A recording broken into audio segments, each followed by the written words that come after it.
আপনি প্রার্থনা করবেন কেবল কার কাছে? আল্লাহর কাছে। দোয়া এটা সবচেয়ে বড় ইবাদত। আপনি কার কাছে চান? আপনি কি আপনার রবকে চেনেন না? আপনার রব কি আপনাকে চেনেন না? আপনার রবের কাছে দুহাত তুলে প্রার্থনা করতে পারাই এর চেয়ে বড় কোনো ইবাদত নাই। ইন্নাল্লাযীনা তাদউনা মিন দুনিল্লাহি লা ইয়াখলুকু যুবাবা ওয়া লাউ ইজতামাউ লা। তোমরা যাদেরকে আল্লাহকে বাদ দিয়ে যাদেরকে তোমরা ডাকো, ওদেরকে বলো তো একটা মাছি তৈরি করতে, একটা মশা তৈরি করতে, একটা দান তৈরি করতে, এক ফোঁটা পানি তৈরি করতে, ওদের নিজেদেরকে জাহান্নাম থেকে বাঁচাতে ওদেরকে বলো যে আল্লাহর পক্ষ থেকে একটা লিখিত কিছু নিয়ে আসুক, ওরা দেখাক যে আল্লাহ সুবহানাহু ওয়া তাআলা তাদেরকে জান্নাত প্রদান করবেন। তার নিজেরই তো জান্নাতের ঠিক নাই, সে আপনি কিসের জান্নাতের গ্যারান্টি প্রদান করে? সে নিজে জান্নাতে যাবে এটার গ্যারান্টি তাকে কে দিয়েছে? আপনি ঈমানের দাবি করেন, আপনার মধ্যে তো ঈমান নাই। প্রিয় ভাইরা, অধিকাংশ লোক ঈমানের দাবি করে কিন্তু শিরক করার মাধ্যমে ওই ব্যক্তি তার জন্য জাহান্নামকে ওয়াজিব করে দিয়েছে। কেবল আপনার রবের কাছে আপনি দুহাত তুলে বলেন, রব আমি ভুল করেছি, তুমি আমাকে ক্ষমা করে দাও। আপনার রব বলেছে, রে আমার বান্দা, তুমি যদি গোটা পৃথিবী জুড়ে অপরাধ করো, এরপরে তুমি যদি আমার কাছে আসো কিন্তু শিরক করো নাই, তাহলে পৃথিবী জুড়ে ক্ষমা দিয়ে আমি তোমাকে ক্ষমা করে দেব। তোমার গুনাহ যদি আসমান পর্যন্ত পৌঁছে যায়, মনে রাখবা আমার ক্ষমা তার চেয়ে অনেক অনেক বড়, সেই ক্ষমা দিয়ে আমি তোমার সকল গুনাহ মাফ করে দেব। আপনি তার কাছে ইন্নাল্লাহা লা ইয়াগফিরু আন ইউশরাকা বিহি ওয়া ইয়াগফিরু মা দুনা যালিকা লিমান ইয়াশা ইন্নাল্লাহা ইয়াগফিরু যুনুবা জামিআ লা তাকনাতু মির রাহমাতিল্লাহ ইন্নাল্লাহা ইয়াগফিরু যুনুবা জামিআ। আল্লাহর কাছে আসেন প্লিজ, অন্য কারো কাছে আসবেন না। সব দাজ্জাল আপনাদের ঈমানকে ধ্বংস করার জন্য এই লোকগুলো কাজ করে। এদের একটাই মাত্র কাজ, আপনার ঈমানকে ধ্বংস করা। বাঁচার কোনো উপায় নাই। আপনি তাওহীদ ছাড়া বাঁচার কোনো উপায় নাই। আপনার ধর্ম হচ্ছে কুল হুয়াল্লাহর ধর্ম। কুল হুয়াল্লাহু আহাদ আল্লাহুস সামাদ লাম ইয়ালিদ ওয়া লাম ইউলাদ ওয়া লাম ইয়াকুল লাহু কুফুয়ান আহাদ। বলুন আল্লাহ এক, তিনি as-সামাদ। তিনি as-সামাদ মানে হচ্ছে তিনি কারো মুখাপেক্ষী না, কারো ধরার প্রয়োজন হয় না আল্লাহকে ডাকার জন্য। আপনি কেবলমাত্র বলেন রাতের অন্ধকারে ইয়া রব, আপনি দিনের আলোতে বলেন ইয়া রব, আপনার অন্ধকার প্রকোষ্ঠে আপনি বলেন ইয়া রব। বিশ্বাস করুন, আপনার সামান্য ইবাদত থাকুক কিন্তু ঈমানটাকে আপনি শক্ত করেন, কিচ্ছু লাগবে না আপনার। আল্লাহ সুবহানাহু ওয়া তাআলা আপনাকে ভরপুর করে মর্যাদা প্রদান করবেন। ঈমানটাকে ঠিক রাখবেন। কেবল আল্লাহ সুবহানাহু ওয়া তাআলার প্রতি বিশ্বাস, স্রষ্টা কেবলমাত্র তিনি, অতএব আনুগত্য কেবল হবে তার এবং ইবাদত হবে তার কেবল, এবং তার কাছে কেবল চাওয়া হবে। মধ্যখানে কোনো ইন্টারমিডিয়েটের প্রয়োজন নাই, কোনো ওয়াসিতা, কোনো জারিয়া, কোনো উসিলার প্রয়োজন নাই, কোনো উসিলার প্রয়োজন নাই। আল্লাহ সুবহানাহু ওয়া তাআলা কুল উদউল্লাহ আও উদউর রহমান আইয়াম্মা তাদউ ফালাহুল আসমাউল হুসনা।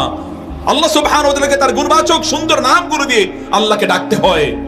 আল্লাহ সুবহানাহু ওয়া তাআলা বলেছেন, ওয়াইজা সাআলাকা ইবাদি আন্নী ফাইন্নী করিব উজিবু দাওয়াতাদ দাঈ ইযা দাআনি।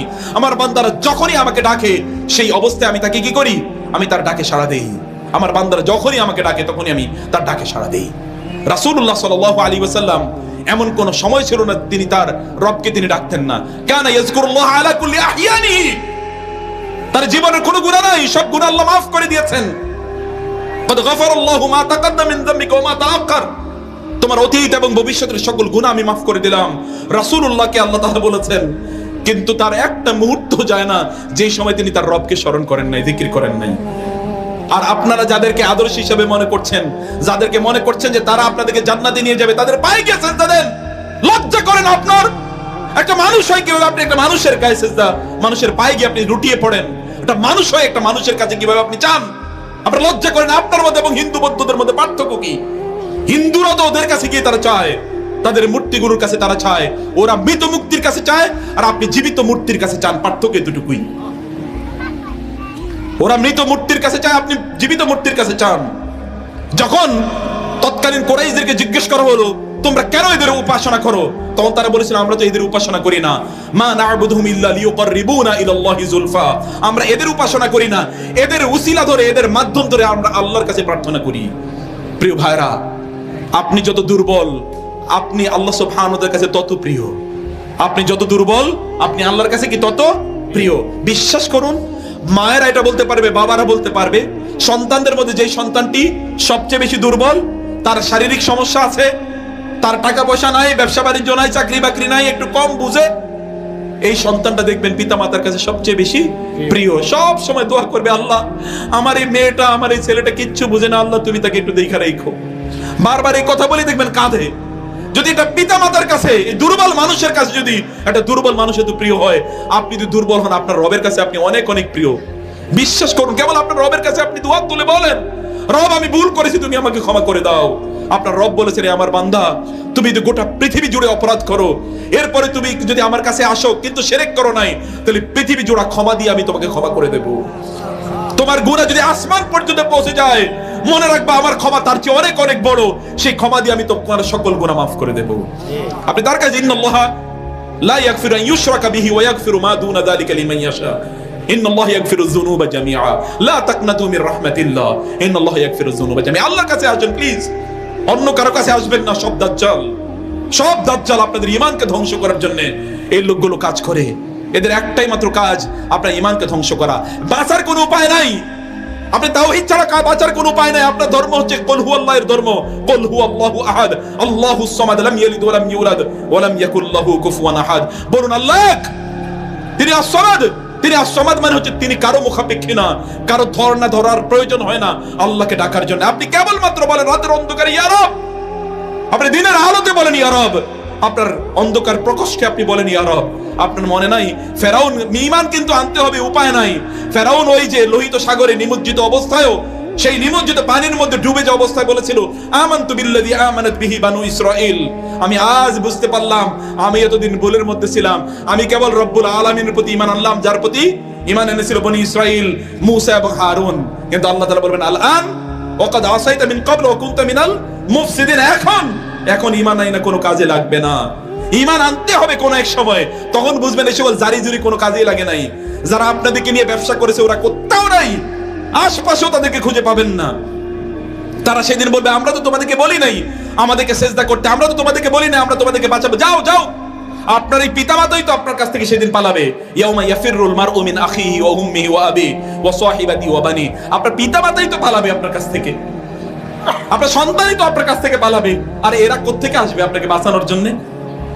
কে আপনাকে বাঁচাবে? বাঁচানোর একমাত্র ক্ষমতা কার? লিমানিল মুলকুল ইয়াউম লিল্লাহিল ওয়াহিদিল কাহ্হার। এই সাধারণ মানুষগুলো আপনারা যাদের আনুগত্য উপাসনা করেন, এরা কি নবী রাসূলদের চেয়ে সেরা নাকি? কথা বলেন না কেন? এরা কি নবী রাসূলের চেয়ে বেশি মর্যাদাবান? এরা তো নবী রাসূলদের চেয়ে বেশি মর্যাদাবান না। লোকরা ইব্রাহিমের কাছে যাবে, ইয়া ইব্রাহিম আনতা আবুল আম্বিয়া আনতা আবুনা ইব্রাহিম, আপনি তো আমাদের পিতা। ইয়া আদম আপনি তো আমাদের পিতা। ইয়া নূহ আপনি আমাদের পিতা। ইয়া ইব্রাহিম আপনি আবুল আম্বিয়া নবীদের পিতা, আমাদের জন্য একটু আল্লাহর কাছে সুপারিশ করুন। না না আমার কিচ্ছু করার নাই। মুসার কাছে যাবে, না না আমার কিচ্ছু করার নাই। ঈসার কাছে যাবে, না না আমার কিচ্ছু করার নাই, যাও যাও আমি নিজকে নিয়ে আজকে প্রচন্ড ব্যস্ত। সেই দিন নবীদের অবস্থা যদি এরকম হয়, তাহলে আপনারা যাদের উপাসনা আনুগত্য করেন, যাদের জন্য সেজদা করেন, নজর মান্নত যাদের জন্য করেন, তারা সেই দিন কোথায় থাকবে? কে তারে খুঁজে পাবে? হাজার কোটি লোক, কে তারে সেই দিন খুঁজে নেয়? হুফাতান উরাতান গুরালা। রাসূলুল্লাহ সাল্লাল্লাহু আলাইহি ওয়াসাল্লাম বলেছেন সেই দিন তো মানুষের পায়ে কোনো জুতা থাকবে না, কোনো জামা কাপড় থাকবে না, উলঙ্গ অবস্থায় লোকেরা একত্রিত হবে, তারা উত্থিত হবে। সেদিন তারা উলঙ্গ অবস্থায় ইয়াউমা ইয়াখরুজুনা মিনাল আজদাসি সিরা কাআন্নাহুম ইলা নুসুবি ইউফিদুন খাশিআতান আবসারুহুম তারহাকুম যিল্লাহ। আল্লাহ সুবহানাহু ওয়া তাআলা বললেন সেদিন লোকেরা তারা আতঙ্কিত অবস্থায় সেদিন উঠবে, তাদের মাথাগুলো নিচের দিকে থাকবে। অথবা খুশআন আবসারুহুম তারহাকুম যিল্লাহ, সেদিন তাদের মাথাগুলো এরকম থাকবে, তারা নিচের দিকে তাকানোরই সুযোগ পাবে না। এই দিন অবস্থায় কে তারে খুঁজে নেয়?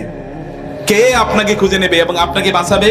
তার নিজেরই তো খবর নাই। ইয়া নাফসি ইয়া নাফসি নাফসি নাফসি বলে সে সেই দিন নিজকেই চিৎকার করতে থাকবে। প্রিয় ভাইরা, আপনাকে আসতে হবে আল্লাহর কাছে। ঈমান এনেও লোকেরা সত্যিকার অর্থে ঈমানদার না। ঈমান এনেও লোকেরা ঈমানদার না যখন তারা শিরক করে। আপনারা ইবাদত অনেক বেশি করার প্রয়োজন নাই, যতটুকু করেন ততটুকু এর মধ্যে দুটো জিনিস নিশ্চিত করুন, ইবাদতটা হচ্ছে কেবল আল্লাহর জন্য এবং তার রাসূলের দেয়া নির্দেশিত পথে। চান রাতের অন্ধকারে আল্লাহর কাছে চাইয়াই দেখেন না, চাইয়াই দেখেন। আপনি বলবেন অমুকের কাছে যাওয়ার কারণে আমার ওই ইচ্ছা পূর্ণ হয়েছে। শয়তান তো এটাই চায়। শয়তান কমপক্ষে আগে 40টা ভালো কাজ করে আপনাকে দিয়ে একটা খারাপ কাজ করানোর জন্য। শয়তান 40টা ভালো কাজ করে আপনাকে দিয়ে কি করার জন্য? খারাপ কাজ করানোর জন্য। আলটিমেটলি শয়তানের তো কাজই ওইটা। আপনি কোথাও গেলেন, সেখানে যাওয়ার পরে আপনি দেখলেন যে আপনি এটা চেয়েছেন, এটা চাওয়ার পরে এরপরে আপনি এটা পেয়ে গেলেন, ওইটা পাওয়ার জন্য শয়তান আপনাকে সাহায্য করেছে।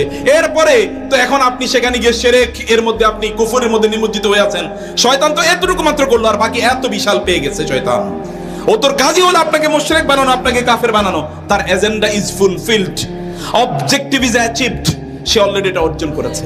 শয়তানের অবজেক্টিভ, তার লক্ষ্য উদ্দেশ্য পালনের, সেটা অর্জনের হাতিয়ার আপনার নিজকে করবেন না। আল্লাহর কসম বিশ্বাস করুন, কেউ না, কেউ না। এমনকি রাসূলুল্লাহ সাল্লাল্লাহু আলাইহি ওয়াসাল্লাম তার মেয়ে ফাতেমাকে লক্ষ্য করে বলেছেন, ইয়া ফাতেমা বিনতে মুহাম্মদ ইসআলি মিন্নি মিন মালি মা শি'তি ওয়া আনকিজি নাফসাকি মিনান নার ফাইন্নী লা উগনি লাকি মিনাল্লাহি শাইআ। ফাতেমা, তোমার টাকা পয়সা লাগলে আমাকে বলো, আমি দিচ্ছি, কিন্তু তোমার নিজের জন্য আমল করে নাও। কিয়ামতের দিন আমি তোমারে বাঁচাতে পারবো না ফাতেমা, আমি তোমাকে বাঁচাতে পারবো না, তোমাকে আমল করে যেতে হবে। তিনি তার চাচা আব্দুল মুত্তালিবকে রক্ষা করে বলেছেন। প্রিয় ভাইরা, আবু তালেবের নাম কে না শুনেছে বলেন তো? আবু তালেবের নাম শুনেন নাই আপনারা? আবু তালেব কি না করেছে? মুহাম্মদুর রাসূলুল্লাহ সাল্লাল্লাহু আলাইহি ওয়াসাল্লামের বয়স যখন 8, এই ছোট মুহাম্মদকে, এই বালক মুহাম্মদকে লালন পালন তিনি করেছেন পিঠে কোলে করে। এত ভালোবাসতেন তিনি তার ভাতিজাকে, তার আপন সন্তানদেরকে না খাইয়ে তিনি তার ভাতিজাকে তিনি খাবার দিতেন। ভাতিজা তার সাথে সিরিয়াতে যেতে চেয়েছে, বলেছে না ভাতিজা তুমি যেতে পারবে না, তুমি তো খুবই ছোট মানুষ, এই মরুভূমির সফরে তোমার কষ্ট হবে।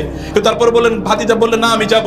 ভাতিজার কথাকে তিনি ফেলতে পারেন নাই, সন্তানদের আপন সন্তানদেরকে তিনি চোখ রাঙিয়ে তিনি থামিয়ে দিতেন, কিন্তু ভাতিজাকে তিনি ফেলতে পারেন নাই। ভাতিজাকে তিনি নিয়ে যান সেই সিরিয়াতে। আপনারা জানেন পরবর্তী ঘটনা, এমনকি খাদিজার সাথে বিয়ের ব্যাপারে তিনি সকল আয়োজন করেন। লোকেরা যখন তাকে হত্যা করতে আসে, তাকে প্রত্যাখ্যান করলো, তার বিরুদ্ধে বিভিন্ন ধরনের ষড়যন্ত্র চক্রান্ত করলো, তখন এই আবু তালেব তিনি পাথরের মতো, এরকম পাহাড়ের মতো তার সামনে দাঁড়িয়ে গেলেন। যেই বছর তিনি মারা যান, সেই বছরকে মুসলিম ইতিহাসবিদরা তাকে আমুল হুজুন বলে। তিনি এত কষ্ট পেয়েছেন যে আবু তালেব মারা গিয়েছে, রাসূলকে এবার প্রোটেকশন দেওয়ার মতো, হিউম্যান প্রোটেকশন প্রদান করার মতো আর কেউ নাই। আল্লাহ সুবহানাহু ওয়া তাআলা রাসূলের এই কষ্টটাকে তিনি নেন নাই। আল্লাহ সুবহানাহু ওয়া তাআলা তার রাসূলকে নিয়ে গেলেন উর্দাকাশে, মেরাজে। সুবহানাল্লাযী আসরা বিআবদিহি লাইলাম মিনাল মাসজিদিল হারাম ইলাল মাসজিদিল আকসা আল্লাযী বারাকনা হাওলাহু লিনুরিয়াহু মিন আয়াতিনা। আল্লাহ সুবহানাহু ওয়া তাআলা নিয়ে গেলেন, কারণ তার মনের কষ্ট, তার চাচাকে তিনি হারিয়েছেন, তার স্ত্রীকে তিনি হারিয়েছেন। সেই চাচাকেও তো তিনি বাঁচাতে পারেন নাই, মুহাম্মদ সাল্লাল্লাহু আলাইহি ওয়াসাল্লাম বাঁচাতে পারেন নাই। তিনি রবকে বলেছেন, আল্লাহ আমার চাচার ব্যাপারে কি আমি আপনার কাছে ক্ষমা চাইবো কিনা? না না না, মা কানা লিন নবী, নবীর জন্য এবং মুমিনের জন্য এটি শোভনীয় নয়, আই ইস্তাগফিরু লিল মুশরিকিন লিল কুফার, যে কাফের মুশরিকদের জন্য তারা আল্লাহর কাছে ক্ষমা চাইবে, এটা মুমিনদের জন্যও নয়, রাসূলের জন্য এটা প্রযোজ্য নয়। তিনি নিষেধ করে দিলেন, খবরদার, এটা আপনি চাইতে পারবেন না। তবে হ্যাঁ, যেহেতু আবু তালেব আপনার জন্য অনেক করেছে, দিনের জন্য অনেক করেছে, এই জন্য আবু তালেবের জাহান্নামে তার শাস্তিটাকে একটু কমিয়ে দেওয়া হবে। আবু তালেব যদি বাঁচতে না পারে এত কাজ করার পরেও, তাহলে আপনাদেরকে কারা বাঁচাইব? রাসূলের সুন্নতের কোনো খবর নাই, কেবল অমকের দেয়া পদ্ধতি, অমকের মারেফত, তমকের তরিকত, এটা নিয়ে আপনি ব্যস্ত আছেন। রাসূলের সুন্নাহর কোনো খবর নাই। তিনি সুপারিশ না করলে তো আপনার কোনো উপায় নাই। তিনি যদি হাউজে কাউসার থেকে আপনাকে বিদায় করে দেন, অথবা ফেরেশতারা যদি মধ্যখানে বাঁধ তৈরি করে দেয়, সুহকান লিমান গায়্যারা দীনি বাদি, একদল লোক তার রাসূলের কাছে হাউজে কাউসার থেকে পানি পান করার জন্য যাবে, ফেরেশতারা তাদেরকে সেখান থেকে ছো মেরে নিয়ে যাবে। রাসূল বলবেন, উম্মতি উম্মতি, আমার উম্মত কই নিয়ে যাও? ফেরেশতারা তখন বলবেন যে না না, এরা আপনার উম্মত না, আপনি জানেন না যে আপনার পরে এরা আপনার ধর্মকে কিভাবে বিকৃত করে দিয়েছিল। তখন রাসূল সাল্লাল্লাহু আলাইহি ওয়াসাল্লাম বলবেন, নিয়ে যাও ওদেরকে, ওরা আমার উম্মাই না। রাসূলই রাগান্বিত হয়ে যাবেন সেই দিন। তো কে বাঁচাইব আপনারে? বাঁচাবে কে? বাঁচানো মালিক কে? লিমান আল মুলকুল ইয়াউম, আজ রাজত্ব কার? কার আজ রাজত্ব বলেন? রাজত্ব কার? হিসাব নিকাশ বিচার করেন কে? আল্লাহ সুবহানাহু ওয়া তাআলা। কারো বিচার করার কোনো ক্ষমতা নাই, কারো বিচার করার কোনো ক্ষমতা নাই। আল্লাহর কাছে আসুন, শিরক থেকে নিজকে মুক্ত রাখুন, বেদাত বুঝুন, বেদাত বুঝুন। বেদাত আপনাকে শেষ করে দিচ্ছে, আপনি বুঝেনই না। ইবাদত কি? আল্লাহ সুবহানাহু ওয়া তাআলা না বললে সেটা আবার ইবাদত হয় কিভাবে? আল্লাহ রাসূল না বললে সেটা আবার ইবাদত হয় কিভাবে? আপনি কি নিজে আবিষ্কার করবেন নাকি ইবাদত? তাইলে তো আপনি ফজরের নামাজ 10 রাকাত পড়েন, সমস্যাটা কি? এটা তো নামাজই। আপনি 2 রাকাত কেন পড়েন? ফজরের ফরজ আপনি 4 রাকাত, 5 রাকাত, 6 রাকাত পড়তে পারেন না? মাগরিবের ফরজ কেন আপনি 3 রাকাত পড়েন, 10 রাকাত পড়েন? সমস্যা কি? এটাও তো ইবাদত। ইবাদত কি নিজে আবিষ্কার করা যায় নাকি? আল্লাহ এবং আল্লাহর রাসূলকে বলতে হবে যেটা ইবাদত, আদারওয়াইজ এটা ইবাদত না। অন্যান্য ধর্মগুলো বিকৃত হয়েছে এই কারণেই তো, সব বিকৃতি কেবলমাত্র এই কারণে। নবীদের রেখে যাওয়া জীবন ব্যবস্থাকে ওরা বিকৃত করে, ইউহাররিফুনাল কালিমা আম মাওয়াদিহি ওয়া নাসু হাজ্জাম মিম্মা যুকিরু বিহি। নবীরা যে জীবন ব্যবস্থা রেখে গিয়েছিল এগুলোকে তারা পরিবর্তন করে দিয়েছে, এবং এই কারণে আল্লাহ সুবহানাহু ওয়া তাআলা নবী রাসূলদের জীবন ব্যবস্থা থেকে ভুলিয়ে দিয়েছেন। এখন যেমন আমাদের অবস্থা, সুন্নত কি কিছু বুঝি না, বেদাতের এখন আমরা কি করি, উৎসব করি। সাহাবায়ে কেরামরা রাসূলকে কিভাবে ভালোবাসেন আর আপনি কিভাবে ভালোবাসেন? একদিনে সব উল্টিয়ে দেবেন দুনিয়া, একদিনে যদি সব উল্টিয়ে দেয়া যায় তাইলে একদিনই কেবল খান, অন্যদিন খান কেন? একদিনই কোরমা পোলাও বিভিন্ন ধরনের খাবার আইটেম নিয়ে এরপরে খান, আবার অন্যদিন খাওয়া লাগে কেন? মানুষের শরীরের যেমনি ভাবে খাবার দরকার, মানুষের আত্মার জন্য খাবার দরকার আছে। আত্মার খাবার কোত্থেকে আসে? আত্মার খাবার আসে আল্লাহর ইবাদত। কেবল ইবাদত হবে আল্লাহর। আতিউল্লাহ ওয়া আতিউর রাসূল। কুল ইন কুনতুম তুহিব্বুনাল্লাহ ফাত্তাবিউনি মা আতাকুমুর রাসূলু ফাখুযুহু ওয়া মা নাহাকুম আনহু ফান্তাহু ফালা রাব্বিকা লা ইউমিনুনা হাত্তা ইউহাক্কিমুকা ফীমা শাজারা বাইনাহুম সুম্মা লা ইয়াজিদু ফী আনফুসিহিম হারাজাম মিম্মা কাদাইতা ওয়া ইউসাল্লিমু তাসলিমা। মা কানা লিল মুমিনিন ওয়ালা মুমিনাতিন ইযা কাদাল্লাহু ওয়া রাসূলুহু আমরান আন ইয়াকুনা লাহুমুল খিয়ারাতু মিন আমরিহিম। এটি কোন মুমিনের জন্য, কোন মুমিন পুরুষ এবং নারীর জন্য, লিমুমিনিন ওয়ালা মুমিনাতিন ইযা কাদাল্লাহু ওয়া রাসূলুহু আমরান, আল্লাহ এবং আল্লাহর রাসূল যদি কোনো ব্যাপারে সিদ্ধান্ত প্রদান করে এই ব্যাপারে কারো কোনো ইখতিয়ার থাকতে নাই। অমকে বলেছে, তমকে বলেছে, আল্লাহ এবং আল্লাহর রাসূল কি বলেছেন সেটি হচ্ছে আমাকে দেখার বিষয়। আল্লাহ এবং আল্লাহর রাসূল যদি না বলে থাকেন তাহলে অমকে তমকের এগুলো সকলের কথা ওই যে দেয়ালের ওই পাশে তাকে ছুঁড়ে ফেলা হবে। কিন্তু কথা কেবলমাত্র আল্লাহ এবং আল্লাহ রাসূলের, আর কারো কথা না। প্রিয় ভাইরা, এই জন্য আল্লাহ সুবহানাহু ওয়া তাআলা এর প্রতি আপনার ঈমানটাকে সচ্চা করুন। আল্লাহুস সামাদ, আল্লাহ সুবহানাহু ওয়া তাআলা সামাদ, কেবলমাত্র তার আমরা মুখাপেক্ষী, তিনি কারো মুখাপেক্ষী না। কেবলমাত্র তার কাছে আমাদের চাইতে হয়, তিনি আমাদের কারো কাছে চাওয়ার প্রয়োজন নাই। কেবলমাত্র আমাদের দুঃখ দুর্দশায় কেবল তিনি আমাদেরকে রক্ষা করতে পারেন, অন্য কেউ না। ইয়া গাউসু আগিসনি ও আমদিদনি, এটা কেবলমাত্র আল্লাহর জন্য। আল গাউসুল আজম কেবলমাত্র কে? মহান আল্লাহ সুবহানাহু ওয়া তাআলা, আর কেউ না। খবরদার, অন্য কারোর কাছে যদি আপনি প্রার্থনা করেন আপনার ঈমান শেষ, আর কিচ্ছু লাগবে না। ইযা সাআলতা ফাসআলিল্লাহ ওয়া ইযা ইসতানতা ফাসতাইন বিল্লাহ, যখন তুমি চাইবে আল্লাহর কাছে চাইবে। প্রতিদিন নামাজে 17 বার বলেন, আপনার লজ্জা করে না? আপনি যখন প্রতিদিন 17 বার বলেন ইয়্যাকা না'বুদু ওয়া ইয়্যাকা নাস্তাইন, কেবল তোমারই ইবাদত করি আর সাহায্য চাই তোমারই। আপনি বলেন আমি তোমার ইবাদত করি, তোমার সাহায্য চাই। নামাজের পরে আপনি বলেন খাজা বাবা আমারে বাঁচাও। খাজা বাবারে কে বাঁচাইবো? খাজা বাবারে বাঁচানোর মালিক কে? যিনি খাজা বাবাকে বাঁচাতে পারেন তিনি কি আপনাকে বাঁচাতে পারেন না? আর তাকে বাঁচাতে পারে এটা কে বলেছে আপনাকে? তাকে কে বাঁচাবে? তাকে বাঁচাবে কে? সত্যিকার অর্থে তাকে তিনি বাঁচাবেন কিনা এটাই তো আপনি জানেন না। এটা আপনার জানার কোনো সুযোগও নাই। সেজন্য প্রিয় ভাই, আমি সামারি যে কথাটি আপনাদেরকে বলতে চাই, তাহলে যে আপনাদের ঈমানটাকে সচ্চা করুন, আপনাদের পরিবারগুলোকে ঠিক করে নেন প্লিজ। এই যে পরিবারগুলোর প্রতি নজর দেন, আপনাদের সন্তানদের প্রতি নজর দেন। আজকাল পরকীয়া, এটা তো আমাদের পরিবারগুলোকে ধ্বংস করে দিচ্ছে। আজকাল পরকীয়া, আর এই যে ইয়াং জেনারেশন এগুলো আছে হারাম রিলেশন, অমকের গার্লফ্রেন্ড, অমকের বয়ফ্রেন্ড। মুসলমানের মুখে যদি আপনারা পিতামাতা সত্যিকার মুসলমান হয়ে থাকেন, আপনাদের সন্তানদের মুখে যদি গার্লফ্রেন্ড বয়ফ্রেন্ড আসে, তাইলে তাদেরকে বুঝবেন যে ওরা অলরেডি মৃত, অথবা আপনারা অলরেডি মৃত। কারণ ওরা জেনার মধ্যে লিপ্ত হয়ে গেছে, আর আপনারা জীবিত থাকা অবস্থায় আপনাদের সন্তানগুলো জেনার মধ্যে লিপ্ত হয় কিভাবে? অথবা আপনার নিজের ঈমান নাই, বুঝে নেন আপনারা ইসলাম কি, দিন কি। কিভাবে আপনাদের সন্তানরা তথাকথিত গার্লফ্রেন্ড এবং বয়ফ্রেন্ডের আড্ডায় তারা, অথবা হারাম রিলেশনের মধ্যে তারা জড়িয়ে যায়? কিভাবে তারা বাসায় অশ্লীল সিনেমা, গান, বাদ্যিত্য করে তারা দেখে? আপনি জীবিত থাকতে তো এটা হওয়ার কথা ছিল না। মুরু আওলাদাকুম বিসসালাতি ওয়া হুম আবনাউ সাবঈন, তাদেরকে তো 7 বছর বয়সে তাদেরকে নামাজের এবং দিনের মৌলিক জিনিসগুলো তাদেরকে শেখানোর কথা ছিল, এবং তাদেরকে 10 বছর বয়সে শাসন করার কথা ছিল। সে শাসন আপনি করেন নাই। দুনিয়ার জন্য শাসন করেছেন, আখিরাতের জন্য করেন নাই। ঘরটাকে জান্নাত বানান। ঘরের মধ্যে আপনি একটা দিনের একটা আবহ তৈরি করুন, একটা দিনে এনভায়রনমেন্ট ঘরের মধ্যে তৈরি করুন। ঘরের মধ্যে কোরআন তেলাওয়াত করুন। আপনি অবাক হয়ে আপনি ভাবেন আমি তো সবই ভালো কাজ করলাম, কিন্তু আমার পোলাপানগুলো খারাপ হইলো কেন? আমি তো সবই ভালো কাজ করলাম, তাহলে আমার বউ পালিয়ে চলে গেল কেন? অথবা আমি তো সবই ভালো করলাম, কিন্তু বরকত নাই কেন? এত কাজ করি তারপরে বরকত নাই। আমি তো সবই ভালো কাজ করি, এত কষ্ট করি, কিন্তু শান্তি নাই কেন? শান্তি যে থেকে আসবে সেখানের সাথেই তো আপনার কোনো কানেকশন নাই। শান্তি যেখান থেকে পাওয়ার হাউসের সাথে কানেকশন থাকা লাগে, পাওয়ার হাউসের সাথে কোনো কানেকশন নাই। আপনার ঘরে কোরআন তেলাওয়াত করা হয় না, অলরেডি এটা শয়তানের বাসায় পরিণত হয়েছে। আপনার ঘরে কোনো সুন্নাহর কোনো আমল নাই, অলরেডি শয়তান আপনার সাথে গিয়ে রাতে থাকে। আপনি যে সন্তান জন্ম দিয়েছেন, ওই সন্তান জন্ম দেওয়ার সাথে শয়তানের ভাগ আছে। রাসূলুল্লাহ সাল্লাল্লাহু আলাইহি ওয়াসাল্লাম বলেন নাই কেউ যখন তার স্ত্রীর কাছে যাবে তখন সে যদি আল্লাহর নাম নিয়ে যদি সেখানে না যায় তাহলে শয়তান, ওই সন্তান এর জন্মের ক্ষেত্রে শয়তানের ভাগ আছে। অতএব এই সন্তান তো অলরেডি তার অর্ধেক পিতা হলো শয়তান। অতএব সে ভালো হয় কিভাবে? আপনি যখন খান, আপনি সেই খাবার সাথে আপনি যদি আল্লাহর নাম নিয়ে না খান তাহলে ওই খাবারের সাথে শয়তান হাত মিলিয়ে খায়, আপনি তো হারাম খাচ্ছেন। শয়তানের সেই তার রেখে যাওয়া যে অবশিষ্ট অংশ আছে, তার যে ঝুটা, এই ঝুটা অবশিষ্ট অংশ আপনি খাচ্ছেন। আপনি যে শয়তানের খাবার খাচ্ছেন, পানি খাচ্ছেন, আপনি বাম হাতে অথবা দাঁড়িয়ে শয়তানের খাবার উচ্ছিষ্ট আপনি খাচ্ছেন, অথবা শয়তানের ঝুটাগুলো আপনি খাচ্ছেন। আপনি খাচ্ছেন, আপনার রুচি তো নিম্নমানের, রুচিরই তো এখানে অভাব আছে। একজন পরিশীলিত মানুষের রুচি তো আপনার নাই। আপনি জামা কাপড় পরেন যখন, তখন আপনার সাথে শয়তান ওই জামা কাপড়ের সাথে ভাগীদার, কারণ আপনি আল্লাহর নামে এই জামা কাপড় আপনি পড়েন না। আপনার ঘরে কোরআনের তেলাওয়াত নাই, ঘরে কোনো নামাজ নাই, এই ঘরের লোকেরা নামাজ পড়ে না, কিভাবে সম্ভব? মুসলমানের ঘরে নামাজ হয় না, এটা কিভাবে সম্ভব? মুসলমানের ঘরে আল্লাহ সুবহানাহু ওয়া তাআলা জিকির হয় না, এটা কিভাবে সম্ভব?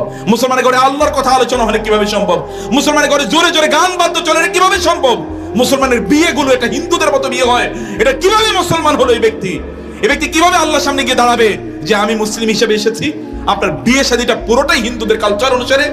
এখানে আপনার বউবাদ থেকে শুরু করে যত ধরনের অশ্লীলতা আছে, গান বাদ্য, আপনার পোলাপায় নাচে, এই জাতীয় বিয়ের আয়োজনে 2 দিন পরে তো এই বিয়েই ভাঙবে। যে বিয়ে শয়তানের আদলে তৈরি হচ্ছে, ওই বিয়ে তো 2 দিন পরে ভাঙবেই। অথচ দেখেন এই যে এই বুড়াদের বিয়েতে কোনোদিন এইরকম শয়তানি কোনো আচরণ হয় না, তারপরে 40, 50, 60 বছর পর্যন্ত তারা স্বামী স্ত্রী এবং সুখে তারা আছে। আর আপনাদের পোলা পায় না, তাদের 2 বছর পরে বিয়ে টিকে না, প্রতিদিনই তাদের সেখানে মারামারি লাগে। কেন বুঝেন না? কারণ শয়তানি আয়োজন আপনি করেছেন, এর জন্য দায় আপনার। আপনি কেবলমাত্র এখানে কালো দাগ ফেলে দিলেই চলবে না, কেবলমাত্র টুপি এবং পাঞ্জাবি গায়ে দিলে চলবে না। মসজিদে প্রতিদিন আপনি আসলেন আর আপনার পোলাপাইন সবগুলো পথভ্রষ্ট হয়ে গেছে, আপনি বাঁচার কোনো উপায় নাই, কারণ এরা আপনার আমানতদার ছিল।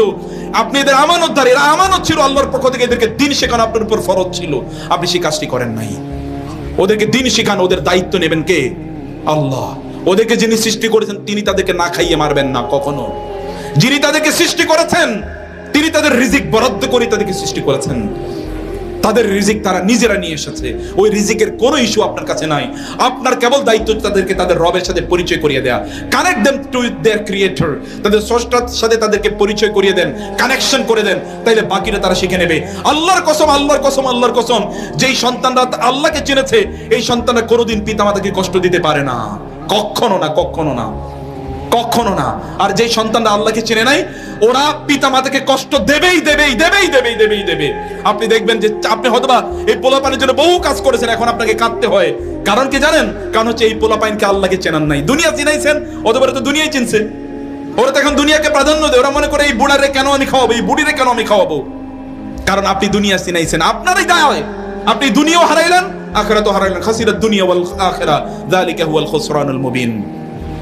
স্ত্রীদেরকে এই যে সামনে রমাদান আসতেছে, এই রমাদানটাকে ঠিক মতো জীবনে আর রমাদান পাবেন কিনা কেউ জানে না। আপনাদের কত পরিচিত লোকজন তাদের রমাদান, গত বছরের রমাদান পেয়েছে, এই বছর আর তারা নাই। আপনিও হতে পারে। কে বলছে আপনাকে? কে গ্যারান্টি দিয়েছে আপনারা আরো বেঁচে থাকবেন?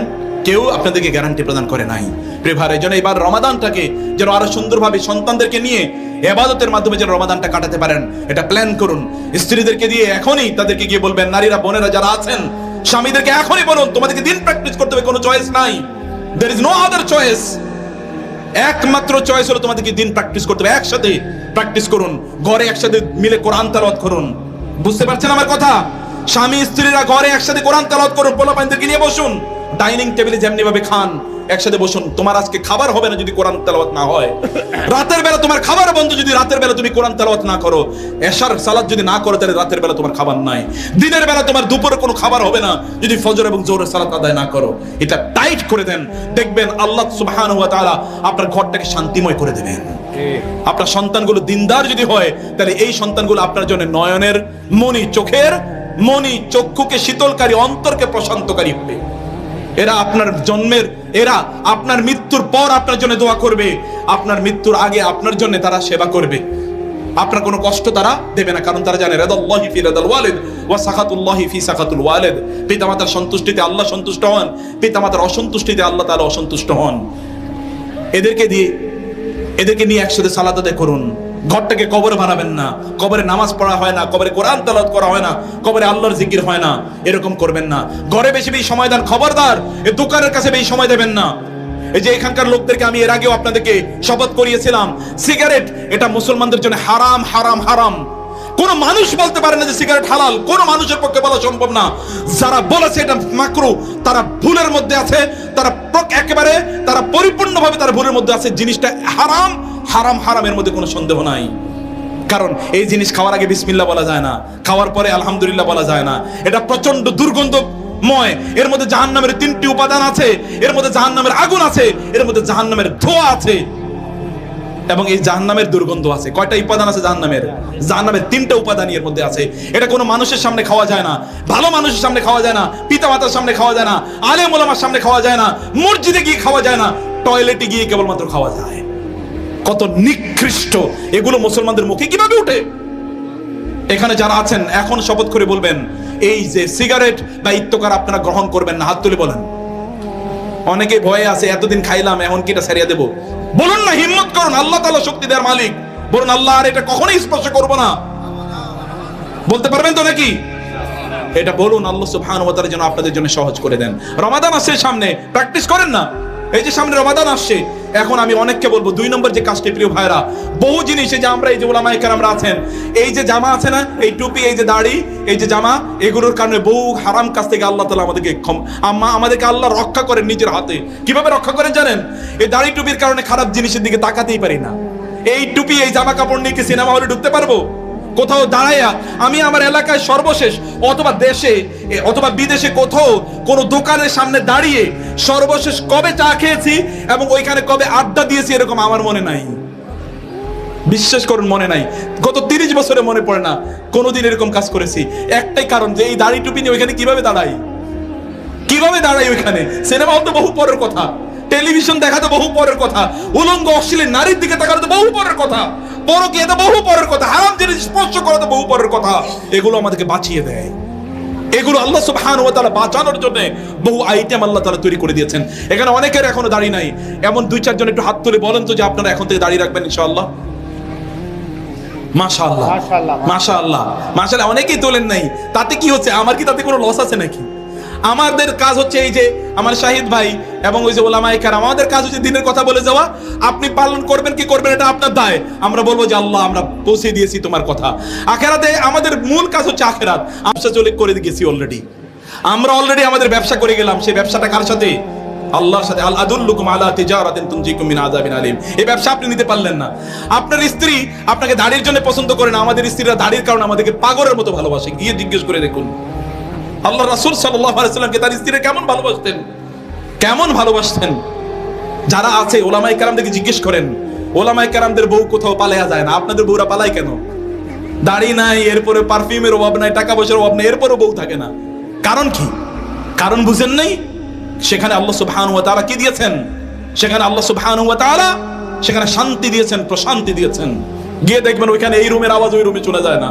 গিয়ে দেখবেন। আর আপনাদের আওয়াজ তো বাজার থেকে শোনা যায়, আপনাদের বাসার আওয়াজ তো বাজার থেকে শোনা যায়। প্রিয় ভাইরা, এটা করবেন। তাওহীদ পূর্ণ জীবন যাপন করুন, শিরক থেকে নিজকে রক্ষা করুন, শিরক থেকে নিজকে বাঁচান। ইবাদত হবে কার? কেবল আল্লাহর। দোয়া হবে, প্রার্থনা হবে কার? মান্নত হবে কার নামে? কোন ব্যক্তি যদি আল্লাহ ছাড়া অন্য কারো নামে মান্নত করে, অমুক বাবা তমুক বাবা, তাহলে ওই ব্যক্তি ফাকাদ আশরাকা, সে ব্যক্তি শিরক করলো। আর যেই ব্যক্তি আল্লাহর সাথে শিরক করে, ফাকাদ হারামাল্লাহু আলাইহিল জান্নাহ ওয়া হুন নার, আল্লাহ তাআলা তার জন্য জান্নাতকে হারাম করে দেন এবং তার জন্য জাহান্নামকে চিরস্থায়ী করে দেন। ঠিক।